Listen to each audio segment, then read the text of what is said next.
Morning, good afternoon, different parts of the world. I hope everybody is well.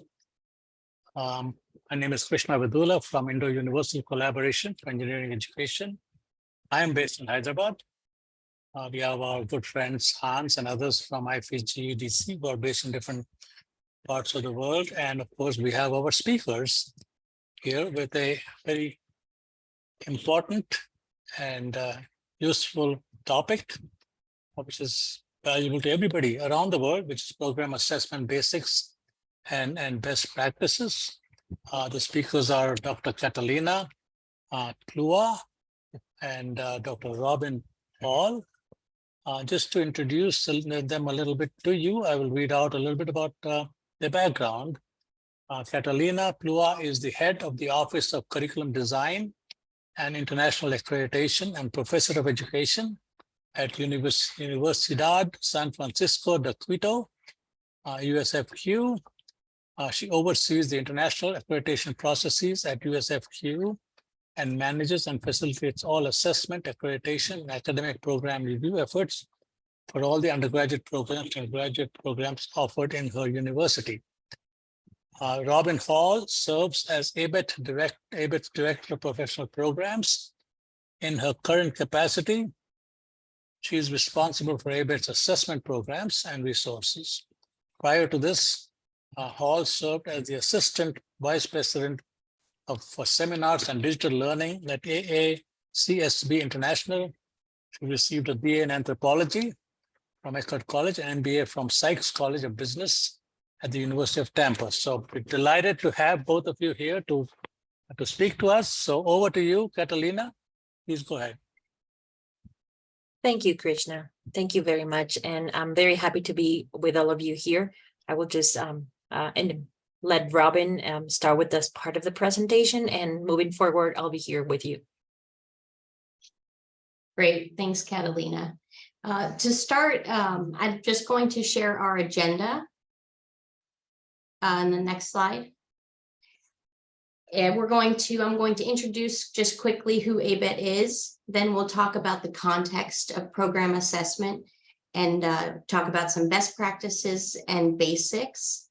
Then we'll share some resources and education available to you on the topic and how to find them. And then we'll follow up, if we have a few minutes, we'll follow up with some questions. So first, who is ABET? ABET ensures quality of student educational experience in the STEM areas: engineering, computing, applied natural sciences, and technology programs. We do this through a very thorough review of individual programs.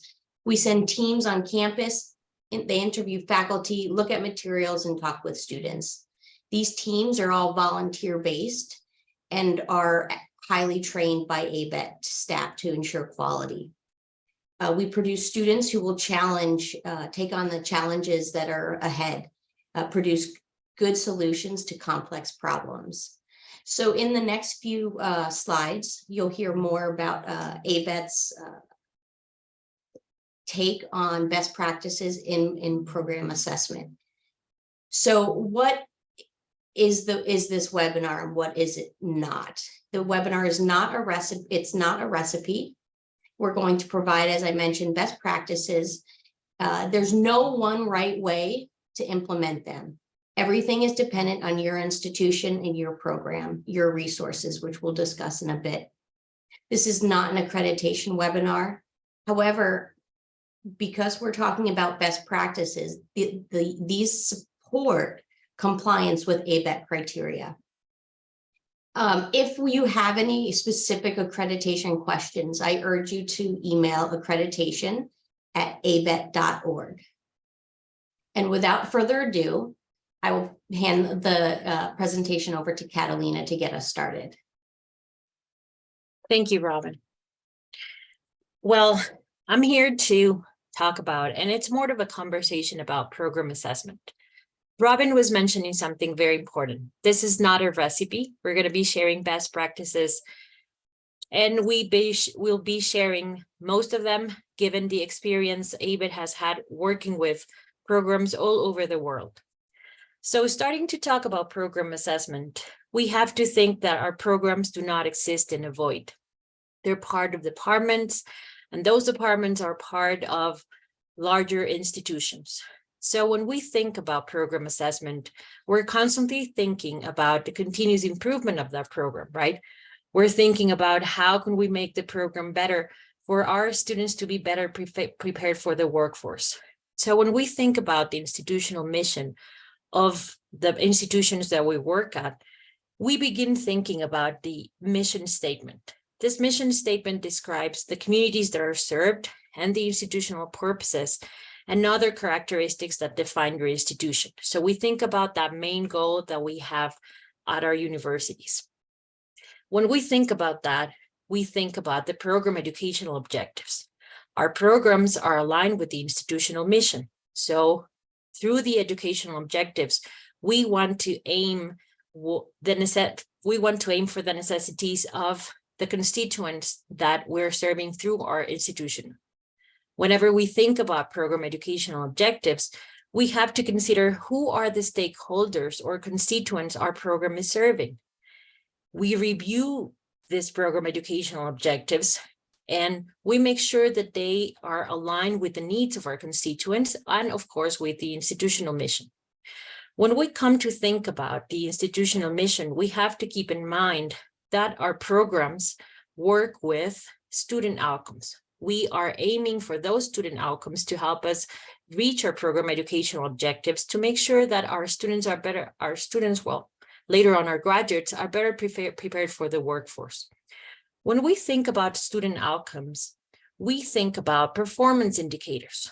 Performance indicators are these specific knowledge, skills, attitudes, behaviors that we expect to see in our students by the time of graduation. And how do we come to measure performance indicators with our educational practices and strategies? We think about this in classroom when we are talking to our students about content, about design, about teamwork, about communication. We think about all of these, and whenever we start gathering information, we consider assessment. Assessment planning begins with, once we've thought about the institutional mission, once we've thought about our program educational objectives, we've thought about our student outcomes, we think, how can we reach them? We develop performance indicators. We work on activities in class, educational practices and strategies, and then we start thinking about gathering data to see if we're meeting those student outcomes. We evaluate the data that we have collected, and from that data, we start thinking about feedback, closing the loop. Once we close the loop, we can also review if we're meeting our student outcomes. How are those performance indicators working for us? Have we developed them properly? Are our educational practices and strategies aligned with what we thought it was going to be? And are they serving the purpose of letting us know how can we improve? What are we doing better? What are we doing best? And is our assessment process the right one for our school, the right one for our program?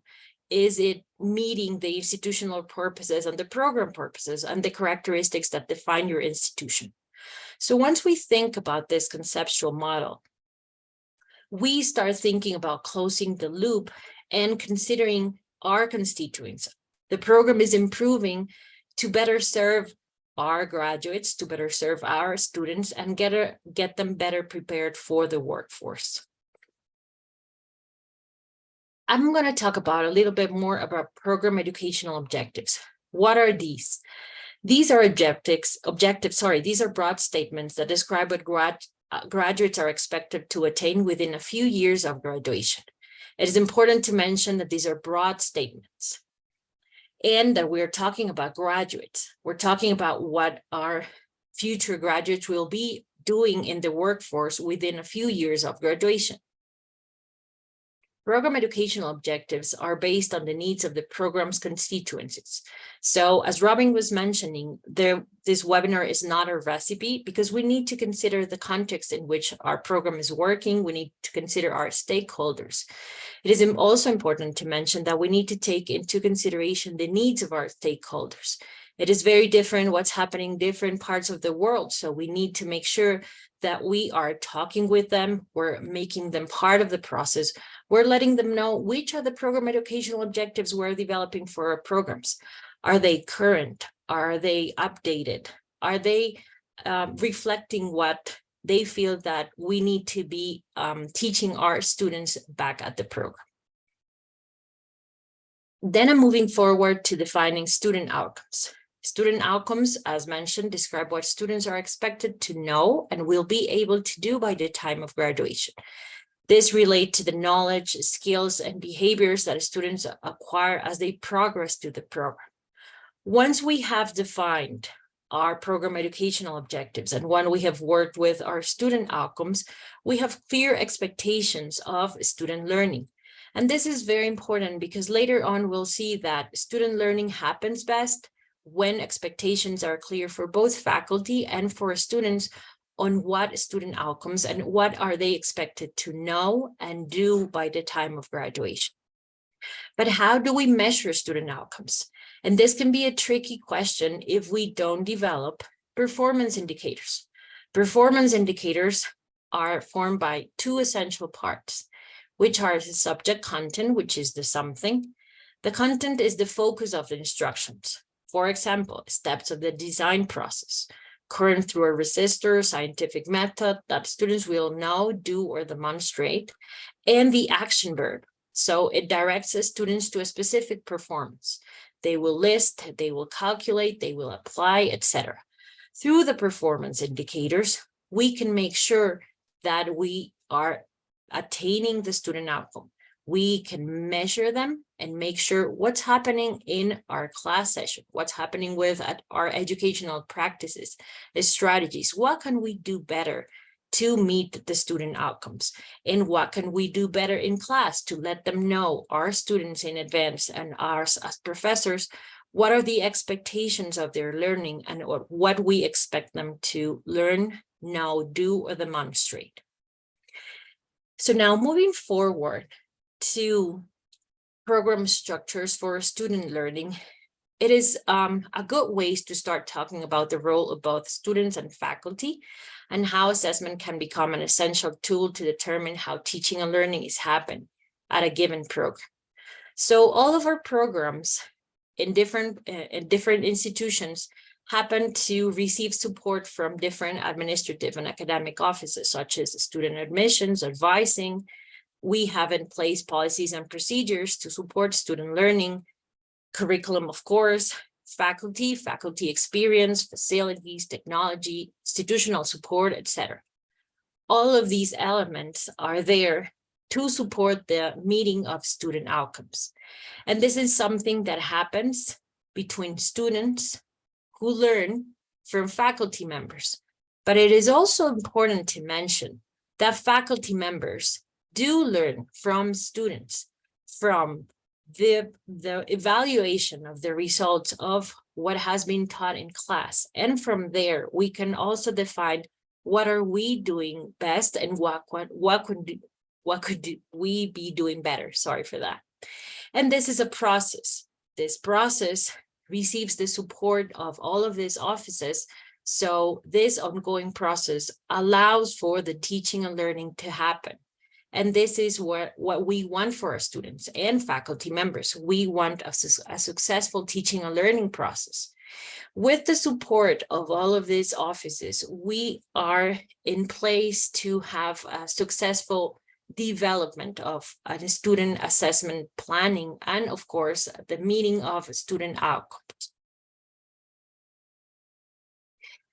When we start thinking about assessment, as programs, we have a goal. We have defined for ourselves a threshold that we plan to meet by the time of graduation. When we start assessing information, we come to think about the fourth year of our programs or final year of our programs, and we gather summative information in regards to if we have met the student outcomes that we set for the program. However, this could be a very reactive measure, because if we come to measure by the end of our program, we may not have enough time to implement any kind of initiative or strategy if we come to see through that data that we have not reached the threshold we expected to find. And this could also be a very frustrating process for both faculty and students if we happen to see that we have not met our threshold and there is not enough time to implement those strategies or correcting strategies or initiatives. However, if we consider that we could have formative assessment in different parts of the program along or throughout the program, we could develop different strategies if we come to see that in year 1, 2, or 3 throughout the program, we are not necessarily close to meeting the threshold.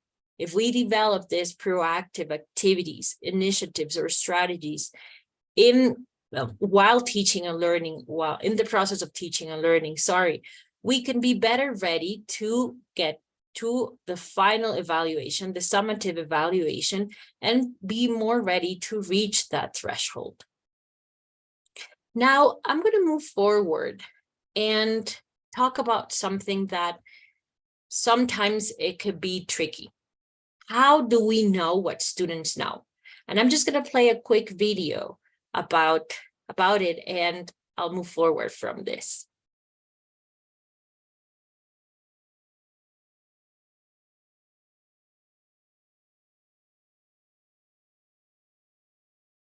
Just a quick second.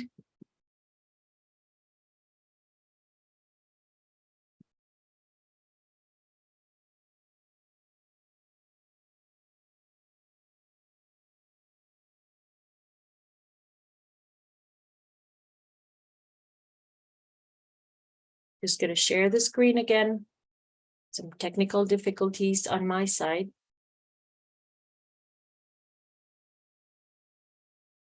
There it is.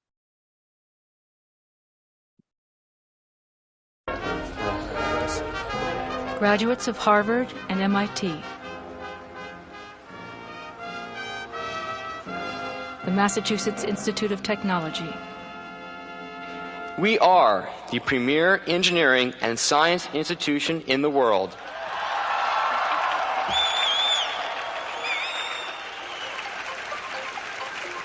Do you think you could light a bulb with a battery and wire?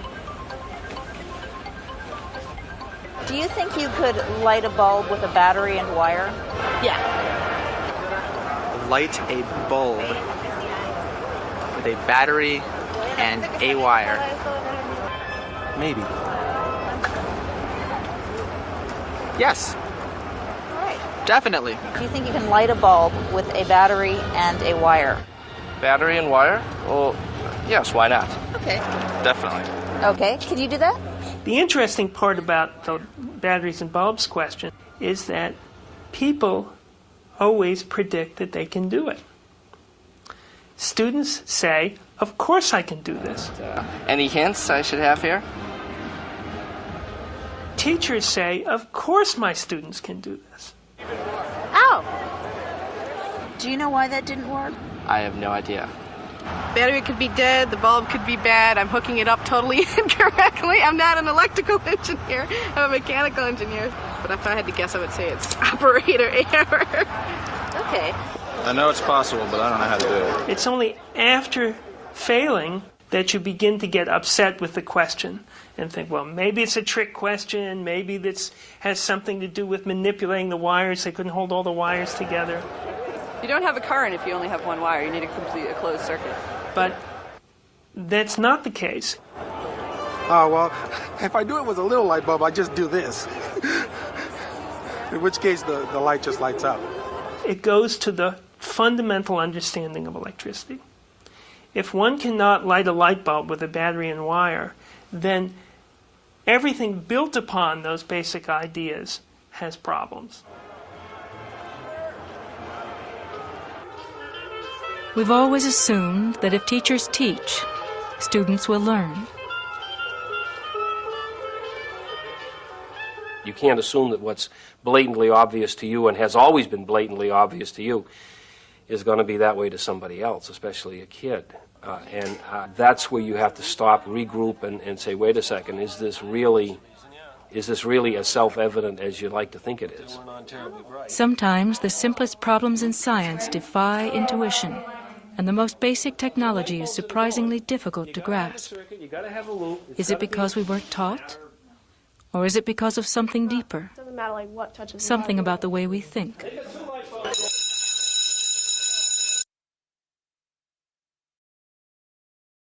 And now moving forward, when we think about student learning, we tend to think that since they have completed program, since we have completed one of our courses, they know. However, when we think about student learning, we have to remember that learning occurs best when we build on what students already know. And what was mentioned in the video was very important. It is that evident when we're teaching? Are we sure that what we're teaching, it is necessarily what they're learning? So when we build on what students already know, we also actively involve them in their learning. Sometimes the students are used to the professor being the only figure in the room speaking and sharing information. However, when we actively involve them in their learning, when we ask them to be responsible for the information that we're also sharing, but at the same time, if we develop that information, if we build learning with them in classroom, they're responsible and they are empowered to own their own learning. Learning occurs best when we provide clear expectations for their learning. And this is where performance indicators come really handy. If we let them know in advance how the activities in their class session, how the homework, how the tests, how portfolios or capstone projects are aiming for their learning, they can have a better understanding of what are we expecting to do as a team, both professors and students during the class session.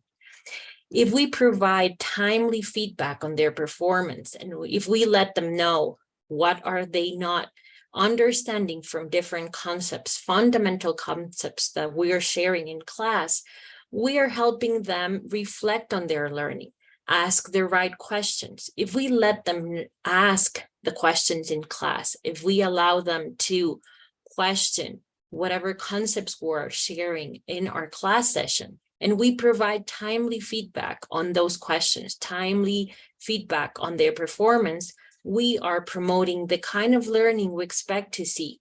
And whenever we move forward to a different class session and we ask them, have you learned about this principle? Have you learned about this concept?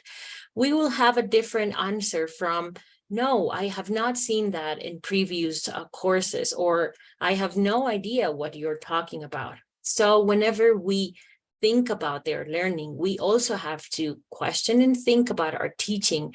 And are we building on what they already know?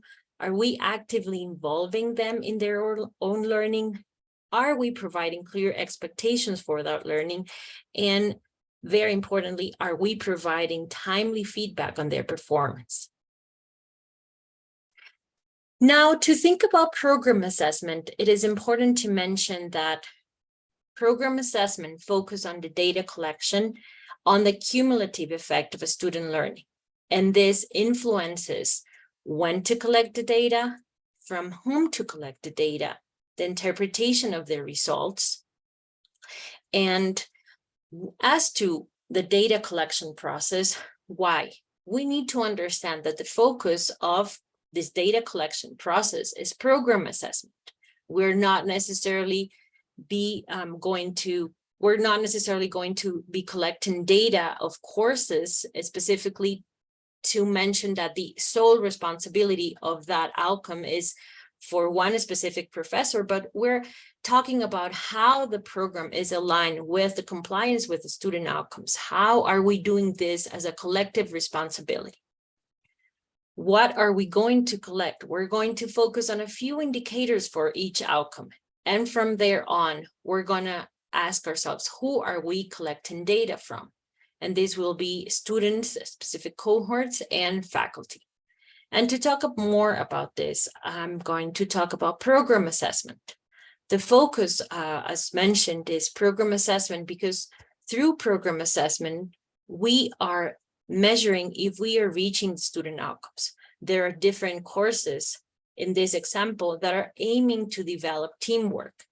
Instead of thinking my course, it is our curriculum that is building on problem solving, design, test and measurements, communication and teamwork skills. So each of the courses are providing students an opportunity to learn, practice, demonstrate their performance related to, for example, the student outcome teamwork. Each of these courses are contributing to the summative evaluation of a student performance. So as we mentioned earlier, if we would only be measuring by the end of the program, we would not be sure if there are other moments for formative assessment in which us as faculty are building on that performance. The key point here is that faculty have a collective responsibility in student performance at the program level. So that is the focus of understanding program as data collection for program assessment. As mentioned, we will be focusing on a few indicators for each outcome, and we will be measuring from specific student cohorts and faculty. And when thinking about the process of program assessment, we have to consider it is a process. It is a continuous improvement process, and it has multiple parts. So we've talked about outcomes, and we will be talking about MAP curriculum in a few. Whenever we have our outcomes defined, and whenever we've seen already our curriculum, we have to consider collecting data. Once we've collected data, we have to keep in mind that we need to evaluate the results and design improvements considering what we've seen in that data collection process. Once we have evaluated and designed improvements, we have to think about the time in which we're going to implement those improvements throughout our academic year. This process takes time. As mentioned earlier, there isn't a specific recipe on how to do it. We're mentioning best practices here. And from our experience, it is important that each program develops their own process, and from there on, evaluate if that process is letting them see which are the results, and if that process is resulting to be efficient and effective, and from there on, what kind of improvements have been implemented, and we can start the process all over again.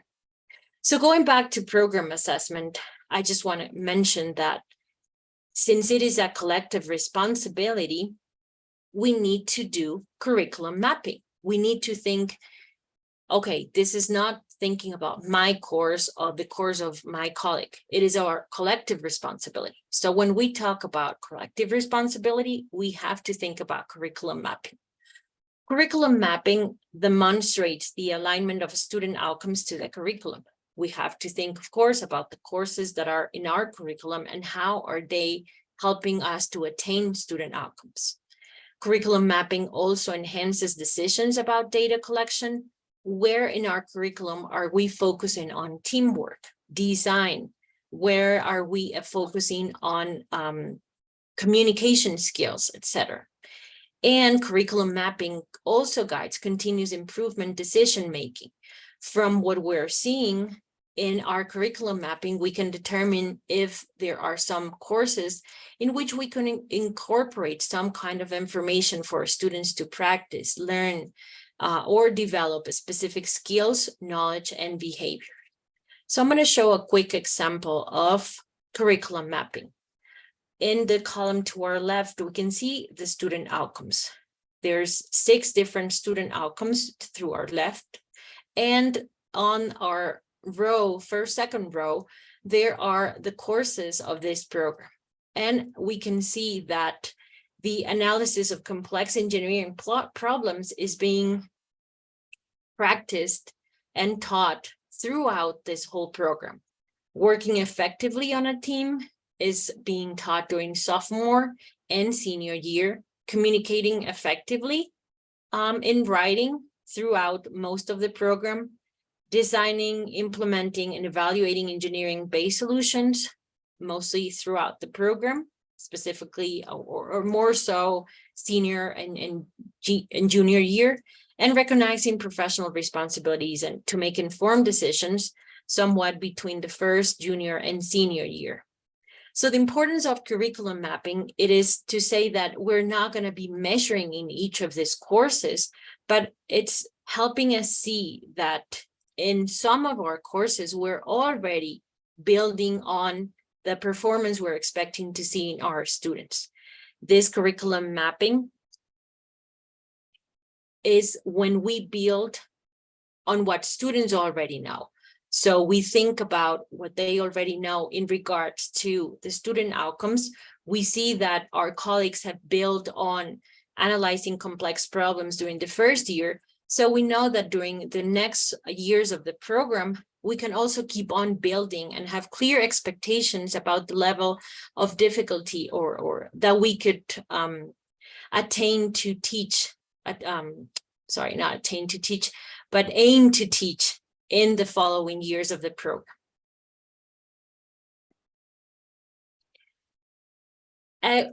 As I mentioned, where the courses are marked is where students get a chance to learn, practice, develop, and or get feedback on their performance. This does not represent data collection.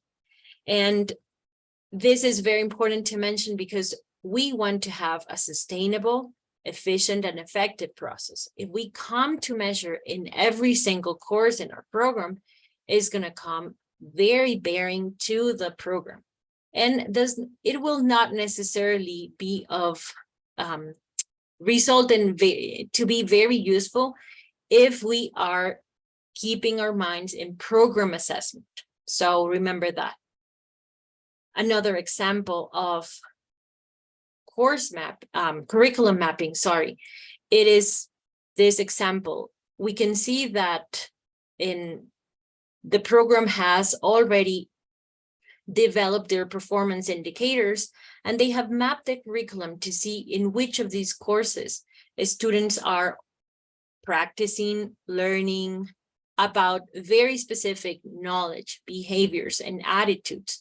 And from here on, this example shows us that all performance indicators are being covered, and at very specific courses, we are developing this knowledge, skills, attitudes, or behaviors, and we can decide in which of these courses we're going to be collecting data from. It is important also to mention that we can see the alignment of student outcomes and performance indicators to the curriculum, and we have clear expectations into which of the courses we are building these skills. There are clear expectations on what faculty are expected to be teaching to the students, clear expectations of outcomes being defined to be sure that we're meeting program educational objectives. And from this, we can see that our program assessment process is already in place, and we can gather information and from there evaluate results to design or improvements and later on implement those improvements. Here is another example. And when developing those efficient processes, as mentioned earlier, this is a cycle. So whenever we implement improvements, we know that the following iteration will be collecting data, evaluating the new results, design improvements, and implement those improvements. When we talk about cycles of data collection, as Robyn mentioned earlier, there is no specific recipe for this. However, The cycles of data collection should be consistent with the needs of your program. Remember, we talked about stakeholders. We talk about the needs of our institution and the communities that are being served through our programs. So we need to be consistent with the needs of the program. And of course, we have to keep in mind that we are serving stakeholders that have specific needs. We need to make them part of the process and review with them those program educational objectives. Ask them how are graduates doing once they're working out in the workforce, and from there on, think about the consistency of the information we are providing through our program. Cycles that are too long may not meet the needs for continuous improvement. If we make them too long, we might be waiting too long to implement or even to collect data. And as mentioned earlier, we may be too reactive and it may be too late by the end of the program to implement any kind of strategy, activity, initiative to correct anything that could be improved. Cycles, on the other hand, cycles that are too short may not provide time to consider findings and design improvements in a meaningful way. So let's say that from the data that your program has been collecting, you design that there are some changes that need to be done. If we do not think through how and when are we going to design and implement those improvements, we may be rushing into corrective measures, and not seeing the results of those improvements in a meaningful way during our program. When we think about program improvement activities, we also suggest, and it is also a best practice, to define a timeline. This timeline will allow us to think about who are the people who are going to be responsible for very specific parts of program assessment. And I'm going to be talking about here months during the academic year and not necessarily defining when in the academic year, because I am aware that some of the programs that you represent could have different ways of talking about the academic year or measuring academic year. So in the first to the third month of the academic year preparation, we communicate the academic year plan. What are we going to do in regards to program assessment? We provide faculty who are collecting data with support. This is very important. As we saw, it is a collective responsibility for the whole program to be talking about program assessment, analyzing what are the needs of our constituents, what are we going to do, how are we going to collect the data, how are we going to evaluate the results, afterwards, who is going to be responsible of designing and implementing those improvements, etc. Then we implement the process of improvements from the previous evaluations. If we have already experience in program assessment, we could also be reviewing what happened on the last cycle, and from there preparing the implementation of those improvements. From the 4th to the 6th month of that academic year, we process check. We review the process timeline. Sometimes we know that life happens in between in the academic year. It is sometimes there are things that happen our institution that may need that our program assessment has to be tweaked. So we review the process timeline to make sure that we are in place and ready to have it started. We follow up with faculty in regards to the data collection. Are they comfortable with the decisions that have been made by the whole faculty? Are they comfortable with the courses in which they're going to be collecting data? Is that aligned to the performance indicators? Is that aligned to the student outcomes we have defined? And from there on, we provide support for any kind of curricular improvements that we, together with the faculty, decide that need to be implemented. From the 7th to the 9th month of the academic year, we have the data collection. We monitor the data collection process and we provide support where needed. When talking about data collection process, it has to be an effective, efficient process. we have to provide faculty with the support. Where are we collecting this data? How are we showing results afterwards? Are we going to digitalize if most of the evidence we're collecting is it's hard copy? How are we going to do it? Are we going to use any kind of software for this kind of process? And we form faculty teams to review the results. We provide support for these evaluation process, and we make sure that whenever we are evaluating the process, this is a safe space for the feedback, because sometimes we may reach what we expected to reach in terms of performance indicators and student outcomes, and at given points we may not. But it is important to emphasize that this is a collective responsibility. What could we do as a program to make sure that for the next academic year, for the next iteration of data collection from the process check, how are we supporting that course or courses in which we have seen that we may not have reached the student outcome? And finally, for the 10th to 12th month of the academic year, we have the process improvement. We're not collecting data just for the sake of collecting data. We have to document our findings and make recommendations. We have to develop a work plan for the following cycle. So again, important to mention, when collecting the data, we have to make sure that whatever we're seeing from the data, our assessment process, the courses we have selected for the data collection initiative are showing us some kind of useful information.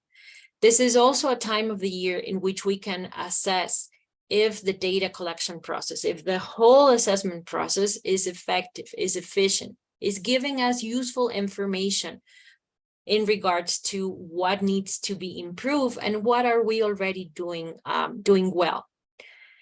And this is me on program assessment. I look forward to the questions you may have. I'm going to leave now to Robyn. She's going to be mentioning some of the education and resources ABET offers in regards to program assessment. Thank you so much, Catalina. I look forward to the time that we'll have in terms of Q&A. But before then, I did want to share with you all, if you'd like further information on ABET assessment, education, and resources, feel free. You can always email education@abet.org. But in the next few slides, I'm going to show you where you can get some of our resources online. If you have a phone, feel free to scan the QR code. That's going to take you to the assessment.abet.org website, where you have access to a list of assessment planning tools. There are 4 tools that can be used to help programs design, demonstrate, and evaluate sustainable assessment processes. There's a self-assessment tool, an assessment planning matrix, protocol for pilot testing survey items, and then there's a document for timelines and responsibilities. So without needing to reinvent the wheel, we're providing some tools there that you can use and manipulate for your specific purposes. In addition to the planning tools, we also have 15 brief downloadable articles that address common questions and issues in program assessment. There are articles on using commercial exams for program assessment. There's one on how to use course grades and test grades for program assessment. There's quite a few. Catalina, if you could go to the next, just hit next. And this, I just wanted to show you, when you go to the website, this is what you will see. You will see the orange buttons on the bottom right of each box will allow you to download each of those articles or tools and for your reading pleasure. Thank you, Catalina. The next thing I'd like to share is that we do have a series of on-demand webinars, meaning you can access them anytime. You can get to these webinars from that same website, assessment.abet.org. and they are, no longer than 22 minutes in length. And you have the opportunity here to, stop while you're listening to really go through each webinar on your own schedule. They, of course, are on various topics related to program assessment, and I actually watch them quite often just to get a refresher on some of the key concepts and whatnot. Yeah, Thank me you. too. Yeah. They're really good Right. refreshers, yes. Great, thank you. And then lastly, I just wanted to share some of ABET's professional programs. ABET provides workshops in the virtual format and in person. We have anywhere from the basics of program assessment workshop, which is 3 hours long, to a 4-day in-person Institute for the Development of Excellence in Assessment and Leadership. ABET can bring workshops to your campus. So if you want to educate a large group, whether it be virtual or in person, we can do that. I actually love the private workshops because you get, as a group, you get the aha moment at the same time.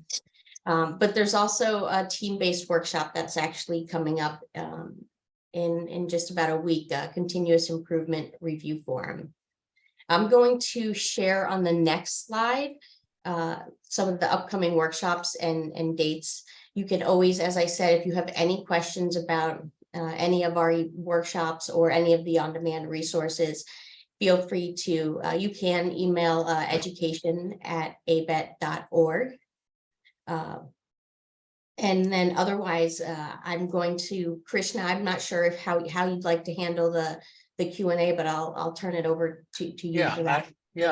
Thank you so much, both Robyn and Catalina, for an outstanding presentation. I'm sure everybody will agree, particularly Catalina. I love the way you presented everything so clearly without too much of jargon. Very easy to understand for all the faculty all over all participants. Thank you. That's fantastic. And quick question from me before I open it up to others who are welcome to either put a question in the chat box or raise your hand and we can recognize you and you can speak. And we have time for a few questions here. My question to you, Catalina, is this whole process requires faculty to work in teams. How do you handle the challenge of getting faculty to work in teams? Yeah, that's a really good question. When we started the process back at USFQ, most of the faculty were reluctant. They didn't see the value or the relevance of starting to work in teams. However, when we talked about how it was a collective responsibility to assess the program and to see the added value and showing our graduates what we were doing in terms of continuous improvement, they sort of started thinking, it's a show-off moment.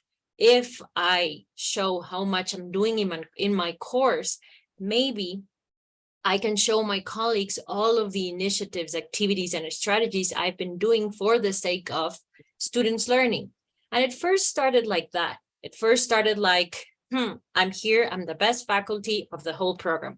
But then later on, when they started assessing and when data collection happened, and at a given point, they didn't reach the expected performance indicator and student outcome, then something happened. They saw that they needed the support of the rest of the faculty. Again, this is not my course.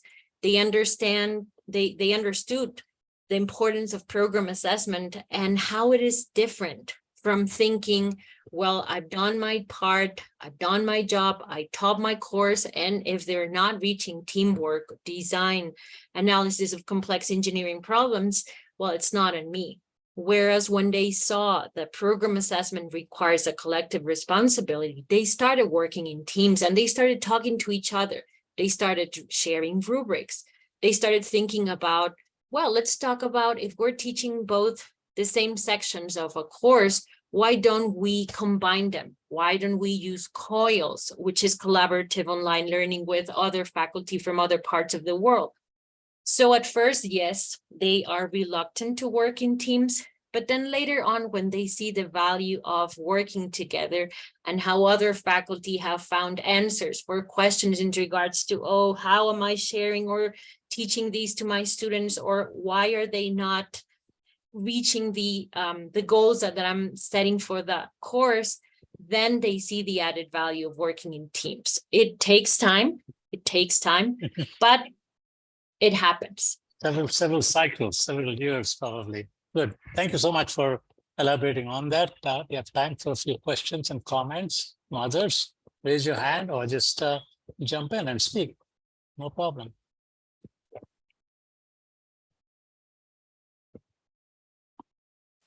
Okay, question on the chat box. Can a program write performance indicators for SOs, or is it defined by ABET?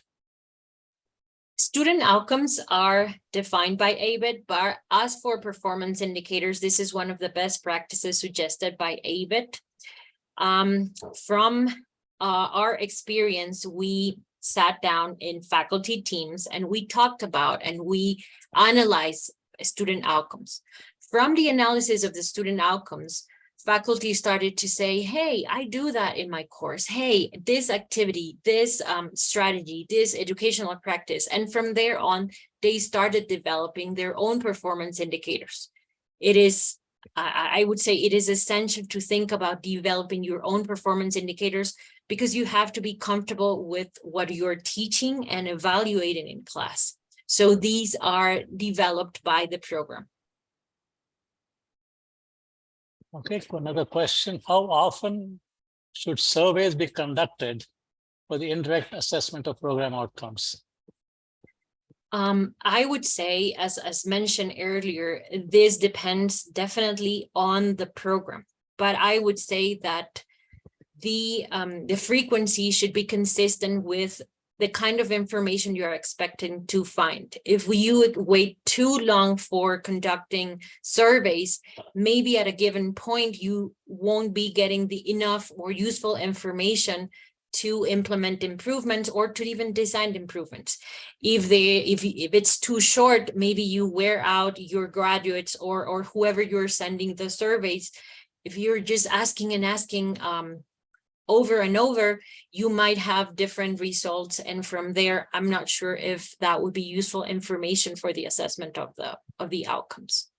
So I would say, just think about a specific measure that works, a specific frequency, that works with however your program has decided to work with indirect assessment surveys. Robyn, do you have any comments on these two questions? And then we can go to Kiran Kumar. No, I think that was great. Okay, Thanks. great. Kiran, you can jump in, chat. Yeah. Thank you very much, Krishna and Dr. Robyn. It's a wonderful session. I have two questions. One is that you have mentioned about cycles of evaluation to be conducted in a span of a year. And for some organizations, usually they run in semester mode. So do you advise that the revisiting of evaluation plan maybe in the mid of a semester is advisable, or only two cycles of evaluation, one is in the beginning of every semester and closure of it? What is your opinion on that? That is one question. And the second question is, of course, this is for Robyn. Robyn, you have mentioned there is one mechanism of IDEAL sessions that will be conducted. Most of the sessions that I have seen that have been active right now are in USA, physical participation, and also the group participation are also physical. So I was wondering that, is there any scope for us to have the similar kind of session in India? If so, I would like to have a personal discussion on that particular point. So these are my two questions, please. Sure. Thinking about when in the cycle, I would say, going to the slide of formative and summative assessment, that would definitely depend on the program. So I understand that you work by semesters. Yes. The program, and I also work with semesters, and what it's their best practice. Some of the programs that I work with have decided to wait for the end of the academic year and evaluate all of the information they have collected during the summer. That is the time they have decided that works best for them. They decide that they gather some data during the spring, gather some data during the fall, and then during the summer, they evaluate those results and see if it was enough information for them, that maybe it was a lot of information, and from evaluating one of the courses during the spring would have been enough. However, it depends mostly on the program, the frequency of the course you have decided to evaluate. So I would say that your program would need to think or consider the need of that kind of evaluation, and when as to is the best part of doing it, and how to implement that cycle. And from there on, see if you can be tweaking and not necessarily evaluating each semester, but afterwards feel more comfortable in waiting a little more time between each iteration of the data collection. So we mean to say, like, if a semester has been done, so once we get the data of the corresponding semester, execution from teaching and student outcome point of view, then the subsequent semester we have a scope for implementing the or the revised evaluation or teaching methodologies, right? That we can give it a try. Exactly. And from there on, you'll see some student outcomes. You may feel that you might wait a little more time, like finish a semester, then probably design the improvement, and then the following semester implement that improvement. Test it out, yes. So if you see that there are minor tweaks. We need to move on, Kiran, to other questions. Yeah, please. Yeah, sure. Okay. And just to go ahead, Robyn. Yeah. I'd be happy to talk to you offline about an ideal workshop in that area. We can do emails and recordings of this presentation. Welcome to carry on the conversation. Question here about the measurement tools and techniques to be adopted to measure PEOs, program education objectives, after how many years of graduation for a particular cohort? I would say that measurement tools and techniques, it depends on the stakeholders you have identified for your program. So in our experience, what we do, we sometimes summon them to school. We have focus groups, we have surveys. I guess it depends also on how busy they can get, how many stakeholders, how in which times of the year you have decided to summon them or make them participate in the evaluation of the PEOs. And after how many years of graduation, if I'm not mistaken, Robyn, I think it would be after 3 years. I think that's one of the recommendations. But I would say, again, think about your program, think about your stakeholders, about the needs they may have. And from there on, also consider that if you have a very short evaluation, then you might not have enough time to implement the results. And if you make a very long evaluation, that would also not allow you to implement those changes timely enough to review and to implement those improvements. Yes. Wait, I think we need to cut this short and give Hans Sawyer a chance to say a few words. Hans can conclude the webinar. Thank you. The chats are there, but we can respond to them personally. Thank you very much, Krishna. I really want to just express my deep appreciation for the thoughtful presentation that you, Catalina, and Robyn have given. We, the IFEES GEDC community, deeply values our global partnership with the ABET community, and both of your presentations simply confirm the quality and how important that partnership and that relationship is. And I thank you very much. You've mentioned in the presentation also you have a series of other webinars. I'd like very much for us to work together. Robyn, I think you mentioned that we can share that with our community. Let them know these webinars are, I think you said about 30 minutes, 30 minutes. And I think that's excellent. Let's talk afterwards, per se. I just wanted to let you know.